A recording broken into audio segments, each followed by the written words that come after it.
तमाम पार्टिसिपेंट्स को दिल की गहराइयों से मुबारकबाद पेश करता हूं कि आपने एक निहायत ही अहम मौजू पे आज सबको इकट्ठा भी किया हुआ है और आपने जो प्रोग्राम किया हुआ है, जो उसका टॉपिक है रोड सेफ्टी, मैं समझता हूं कि ये वही उसी शख्स के जहन में ये बात आ सकती है कि रोड सेफ्टी पे प्रोग्राम करे जो कि एक अच्छा ह्यूमन हो, अच्छा इंसान हो, इंसान जात की खिदमत को जानता हो और निहायत ही अहम टॉपिक है ये।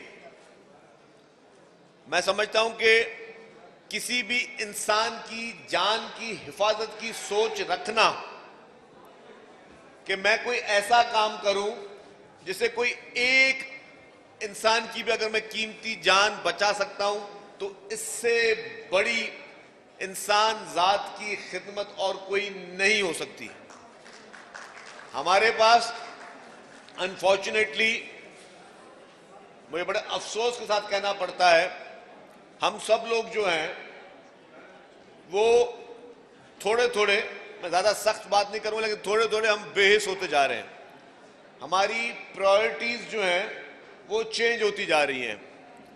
हमें ये एहसास शायद कम होता जा रहा है कि किसी भी इंसान की जिंदगी बचाना कितनी अहमियत की हामिल है।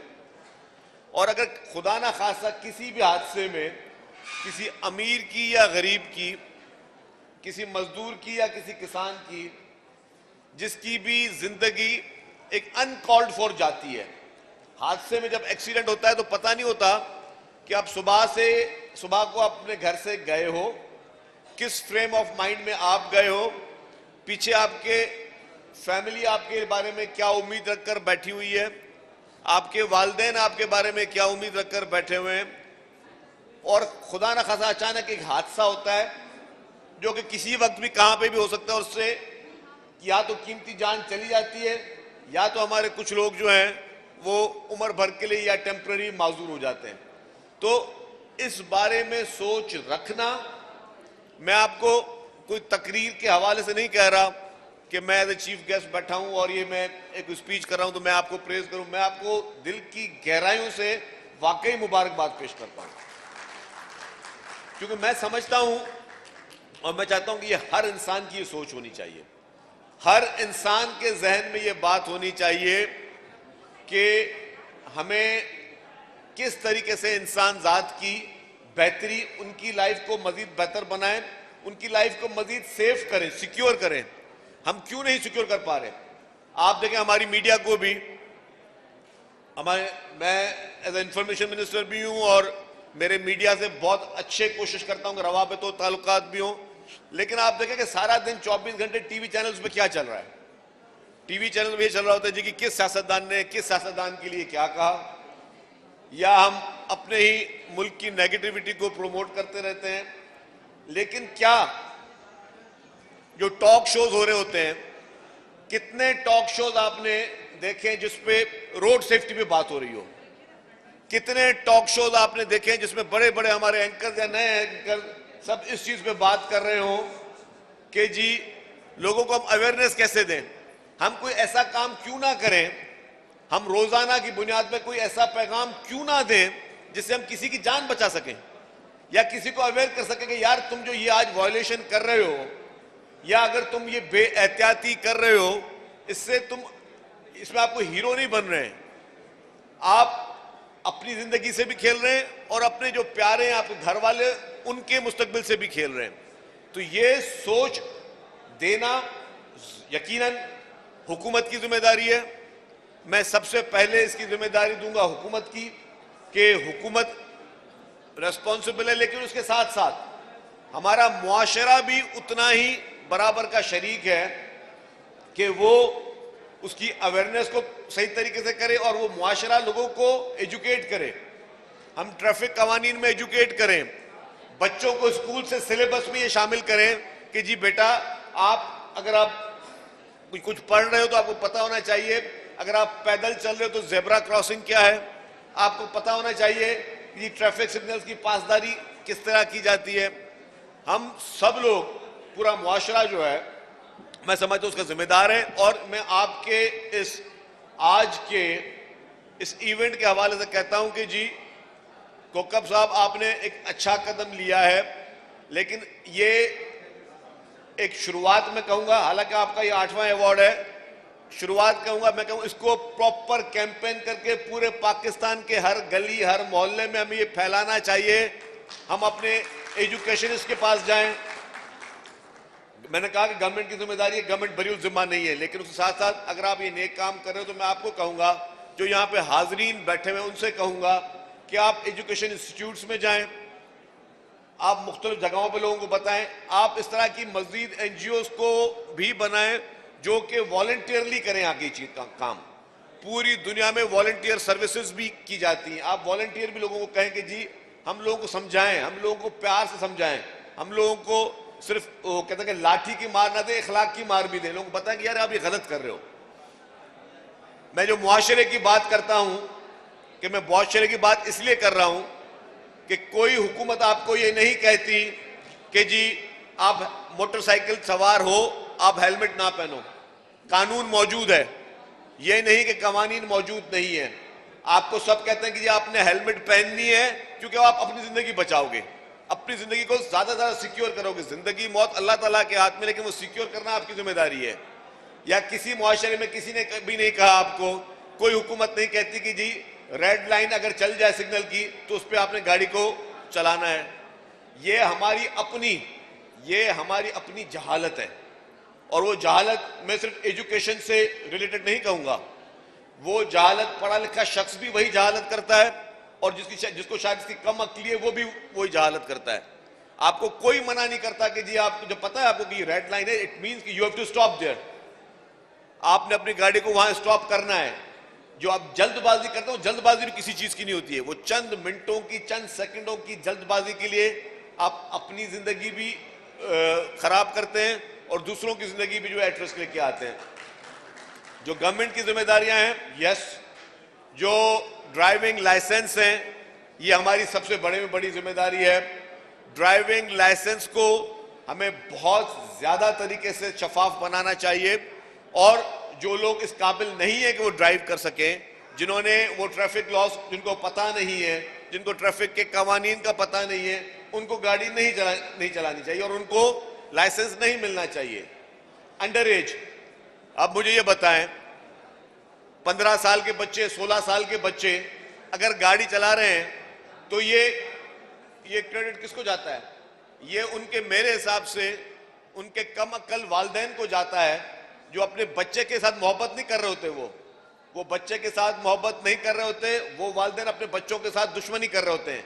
और वो ना सिर्फ अपने बच्चों के साथ दुश्मनी कर रहे होते हैं, वो दूसरों के जिंदगी के साथ भी खेल रहे होते हैं।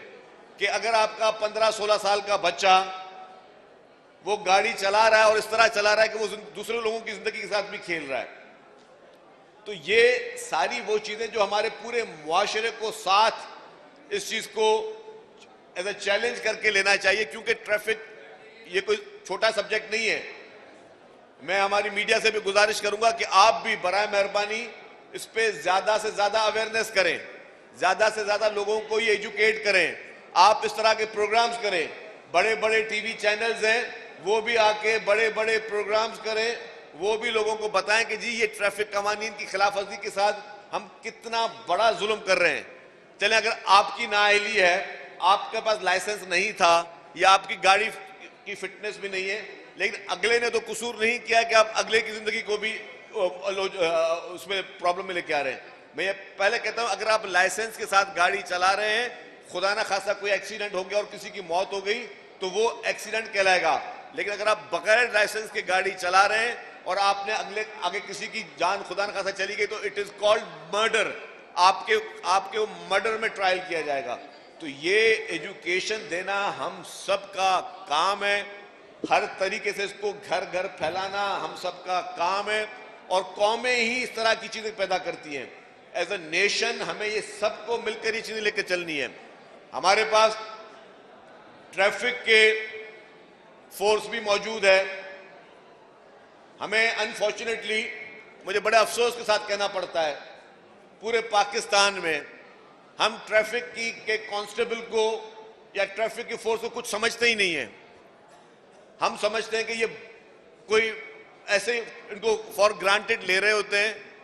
मैं कहता हूं कि पूरे पाकिस्तान में अगर मैं सच्चे दिल से किसी को बोलूंगा जो सबसे ज्यादा मेहनत करते हैं, सबसे ज्यादा जो है वो सख्त गर्मी में भी, बारिशों में भी, गीले भी हो रहे होते हैं बारिशों में, बगैर एक बहुत लिमिटेड उनको रिसोर्सेज के बावजूद जो हमारा ट्रैफिक का सिपाही खिदमत कर रहा होता है, इस तरह की कोई फोर्स पाकिस्तान की नहीं जो खिदमत कर रही हो, कि उनको जिस तरीके से ट्रैफिक के उन कवानीन को पासदारी के लिए वो बेचारे काम कर रहे होते हैं।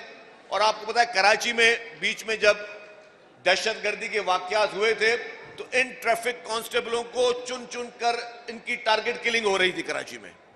आप ये देखें कि ये ट्रैफिक के वो सिपाही, वो जवान जो अपनी जान हथेली पे लेकर वो आप लोगों को ट्रैफिक कवानीन की पासदारी करवा रहे होते हैं, हम उनको कुछ समझने की कोशिश ही नहीं कर रहे होते।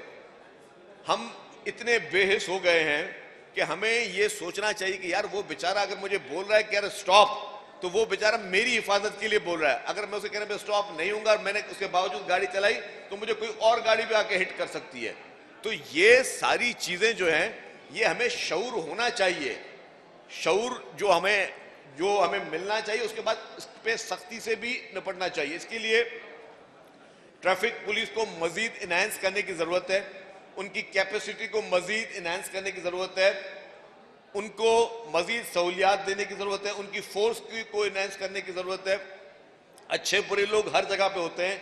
हम अनफॉर्चुनेटली अपने ड्रामों में, फिल्मों में, बाकी जगहों पर भी कोशिश कर रहे होते हैं कि इनका जो नेगेटिव जो रोल है या नेगेटिव थोड़ा बहुत जो पार्ट है उसको हम उजागर कर रहे होते हैं। लेकिन हर आदमी एक जैसा नहीं होता है और अगर किसी में कोई खामी है तो उसका मकसद ये नहीं कि जो वो अच्छा काम कर रहा है उसके अच्छे काम को उसको क्रिटिसाइज करें। Traffic police is doing such a noble job. मैं समझता हूं कि जो हमारी ट्रैफिक की पुलिस है इसको हम सब ने मिलकर इनको प्रोमोट करें। इनकी इस मेहनत को कि जिस तनख्वाह में बैठकर 12-12 घंटे या 10-10 घंटे या 20-20 घंटे भी कभी कभी किस जगह पे ये लोग बेचारे खड़े हुए हैं। आप रमजान में रोजों में देखा करें कि किस गर्मी की शिद्दत में भी ये लोग बेचारे वहां पे खड़े, और जिस तरह की पोल्यूशन है हमारे पास, उस पोल्यूशन में भी ये बेचारे जो है, हम लोग तो अपनी गाड़ियों की शीशे के ऊपर कर लेते हैं कि जी धुआं ना आ जाए, ये बेचारे उस पोल्यूशन के बीच में खड़े रहकर आपकी और हमारी खिदमत कर रहे हैं। इनके लिए मैं यकीनी तौर पर कहूंगा कि ये काबिले तहसीन बात है। ये हमारे नेशनल हीरोज हैं। ट्रैफिक का सिपाही हमारे मुल्क का नेशनल हीरो है और हमें सब ने मिलकर इनको इनकरेज भी करना है।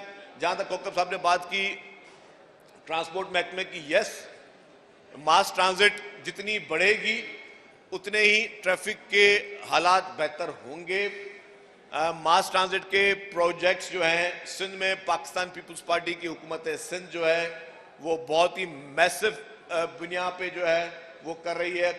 चेयरमैन पाकिस्तान पीपल्स पार्टी मोहतरम बिलावल भुट्टो जरदारी साहब की क्लियर हिदायतें हैं, प्रेसिडेंट आसिफ अली जरदारी साहब की क्लियर हिदायतें हैं, चीफ मिनिस्टर सिंध सईद मुराद अली शाह साहब की क्लियर हिदायतें हैं कि हमें ट्रांसपोर्ट के महकमे की कैपेसिटी को इन्हेंस करना है। इस वक्त भी हमने एक ऑरेंज लाइन BRT जो कि प्योरली हुकूमत सिंध ने बनाई थी वो हमारी तैयार हो गई है, चल रही है। रेड लाइन BRT जो कि एक चैलेंज है और चैलेंज के लिए टेक्निकल वजूहात हैं और वजूहात बहुत जेन्युइन है। मैं देखता हूं कि जी वहां पे लोगों को प्रॉब्लम हो रहा है, यूनिवर्सिटी रोड पर वहां पे लोगों के साथ इश्यूज हैं, लेकिन मैं आपको ये ईमानदारी के साथ, जानतदारी के साथ और सच्चे दिल से बता रहा हूं कि ट्रांसपोर्ट महकमा दिन रात कोशिश कर रहा है कि वो जितने भी डिलेज हैं उसकी डिफरेंट वजूहात हैं। हर वजूहात जरूरी है कि मैं बैठ के पब्लिकली डिस्कस करूं। उन वजूहात के बावजूद हमारी कोशिश ये है कि ये 2 साल में ये प्रोजेक्ट जो है वो कंप्लीट हो और लोग उससे मुस्तफीद हो सकें। येलो लाइन BRT का काम जो है वो बहुत स्पीड के साथ चल रहा है। इंशाल्लाह ताला उसमें हमारी कोशिश ये होगी कि कोई डिले ना आए। जो हमारी जाम सादिक ब्रिज है वो 2025 के दिसंबर में कंप्लीट होनी थी। मेरी कोशिश ये है कि वो अप्रैल या मई तक कंप्लीट हो जाए तो मैं 5, 6, 7, 8 महीने पहले उसकी डिलीवरी कराची के लोगों को दूं कि वो उससे मुस्तफिद हो सके। इसके साथ साथ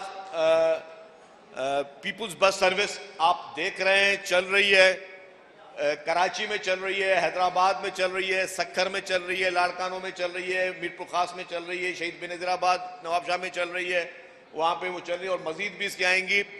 इसके साथ साथ पाकिस्तान की पहली खवातीन के लिए सिर्फ मखसूस बस सर्विस जो है पिंक बस सर्विस, अल्हम्दुलिल्लाह वो भी मैं समझता हूँ कि हमारे सिंध गवर्नमेंट को इसका क्रेडिट जाता है कि दुनिया के काफ़ी ममालिक में ये सर्विस नहीं है, ना ही पूरे आपको गल्फ में मिलेगी, ना यूरोप में मिलेगी, ना यूके में मिलेगी, ना अमेरिका में मिलेगी, लेकिन हाँ आपके और हमारे इस प्यारे वतन पाकिस्तान के सूबा सिंध में ये सर्विस चल रही है। इसके साथ साथ पाकिस्तान की पहली माहौलियात के हिसाब से जो ईवी बसेज हैं, अल्हम्दुलिल्लाह वो भी पाकिस्तान पीपुल्स पार्टी की हुकूमत सिंध ने शुरू की हुई है। हम मजीद भी ट्रांसपोर्ट के प्रोजेक्ट लेके आ रहे हैं और जैसे मैंने कहा कि इसी साल 2025 में इंशाअल्लाह ताला, अल्लाह ताला ने अगर चाहा तो डबल डेकर बसेस भी जो है आपके शहर में, हमारे शहर में हम शुरू करने जा रहे हैं और डबल डेकर बसेस से भी इस शहर में एक अच्छा इसका अपग्रेड होगा, हमारा शहर एक अच्छा लुक आएगा, मजीद मुसाफरीन जो है वो इससे मुस्तफीद हो सकेंगे। और अभी हम इंशाअल्लाह ताला ईवी टैक्सी सर्विस भी शुरू करने जा रहे हैं, वो भी ट्रैफिक के मामले में मजीद हमारी हेल्प करेंगी और से भी माहौलियाती जो है हम आलूदगी का खात्मा चाहेंगे। माहौलियाती आलूदगी छोटा काम नहीं है, एक बहुत बड़ा चैलेंज है। इस वक्त माहौलियाती आलूदगी बहुत बड़ा चैलेंज है, उस पर पाकिस्तान पीपुल्स पार्टी की हुकूमत सिंध सबसे ज्यादा काम कर रही है। हमने माहौलियाती आलूदगी के लिए जिस तरीके से मैन ग्रुप्स पाकिस्तान पीपुल्स पार्टी की सिंध हुकूमत ने लगाए, जो वो भी we were the first one जिन्होंने काम शुरू किया, पहली ईवी बस भी शुरू किया और पहली ईवी टैक्सीज भी इंशाअल्लाह हम शुरू करने जा रहे हैं। उससे फायदा ये होगा कि जो हमारी आवाम है, अल्टीमेटली फायदा आवाम को होना है। एक तो आपको फेयर्स में उसमें बचत होगी, लेकिन उसके साथ साथ जो आप माहौलियाती आलूदगी देख रहे हैं, जो पेडेस्ट्रियन लोग हैं, जो पैदल चल रहे हैं, उनको भी इसका फायदा होगा। तो ये वो मेगा प्रोजेक्ट्स हैं जिसपे हम दिनों रात मेहनत करके काम कर रहे हैं। लेकिन मेरा आप सबसे पैगाम होगा और मेरी खास तौर पर इल्तिजा होगी हमारी तमाम सिविल सोसाइटी से, हमारे मीडिया हाउसेस से, कि इंसानियत के नाते सारी चीज़ें, कमर्शियल एस्पेक्ट्स अलग बात है, इंसानियत के नाते आए हम सब लोग मिलकर ट्रैफिक कवानीन की पासदारी के लिए अपना रोल प्ले करें, सिविल सोसाइटी अपना रोल प्ले करे, ट्रैफिक पुलिस अपना रोल